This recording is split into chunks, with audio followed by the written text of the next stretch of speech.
Hey everyone, Piano Man Chuck here. I'm back again with the StudioLogic Numa Compact 2. The other day I did a video delving deeper into this, showing you how to edit things when it comes to sounds and MIDI zones. Today, and that was using the edit button over here. And if you'll notice up on top of the edit button, it's also labeled global within parentheses. Now, when you just hit this, you are in edit mode, and when you hit it again, you're back to where you were. But for global, you hold it down until the screen changes, and now you've got the global parameters. And you know you're in global mode because this is flashing. All right. So you'll notice that there's one of 11 pages. I'm on page 1 of 11 of global edit parameters. And the first one is transpose. Now this transposer applies globally. That means if I transpose anything here, it applies to the entire keyboard, not just to one octave or two when you have a split. So if I go ahead and press this, I'm in transposer mode. Now let's just press middle C.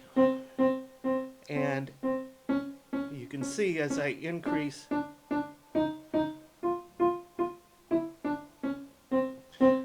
so basically, it applies to the entire keyboard, not just one note I'm hitting. All right, press it again to go back to my page select. Page 2 of 11 is Global Tuner.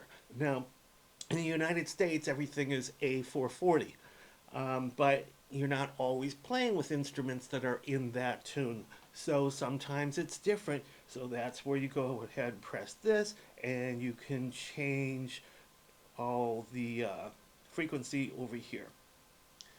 Well, let's go back. Next page, 3 of 11, velocity curve. Right now I have this set for soft, which means it doesn't take very much to press these keys and get a sound out of it. But if I go ahead and change that to normal, it's a little bit more pressure to get something out of these keys. And if I go too hard, you'll notice with the same pressure, it sounds softer or lower. So it takes more force to get notes to play at the same level that I had when it was on normal or soft. Then there's fixed mode.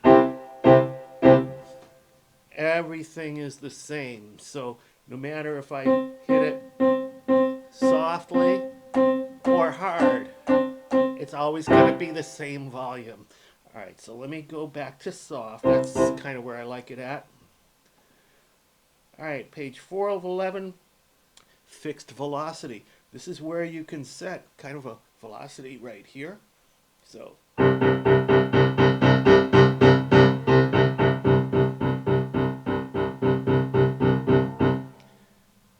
basically, how much force does it take to get the volume of sound that you want? You can go ahead and do that right there. That's a little bit different than the touch sensitivity or the touch curve that I just had.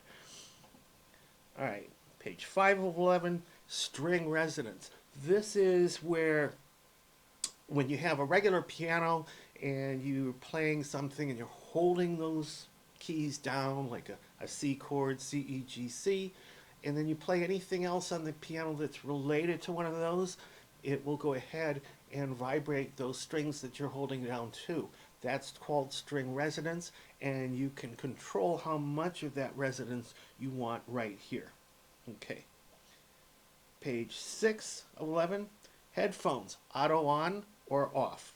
Those are the parameters. So basically, when you plug in a headphone into the headphone jack, it's either going to shut off the speakers or it's going to keep them on depending on what you have this set to. Okay. Page 7 of 11, pedal 2, normally open is what it's set for, but you can set it to normally closed as well. So that way when you buy a pedal and it works the opposite way that you expect it to work, just come in here and change this parameter and it should work for you. And we're talking about switch type pedals, which are used for damper pedals in an instrument like this. Page 8 of 11, effects auto set, and you can turn this on or off Basically what this does is when you change the effects on a certain sound, it'll remember that if this is on. If you don't want it to remember that, turn it off. If you want to store it, you can do that no matter what this setting is on. You've got 99 different spots to store your stuff in. Page 9, programs bulk, receive, send. Okay, page 10, factory reset, and okay, it's showing you that you've modified the settings here. Do you really want to go ahead and do a factory reset? Are you sure? No. All right, page 11, firmware. The version that's in here right now is version 1.00, revision B. And that's pretty much it.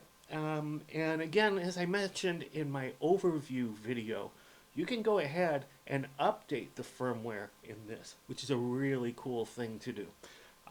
That's it for today. I hope this has helped you out. Piano Man Chuck, peace out. Thanks for watching.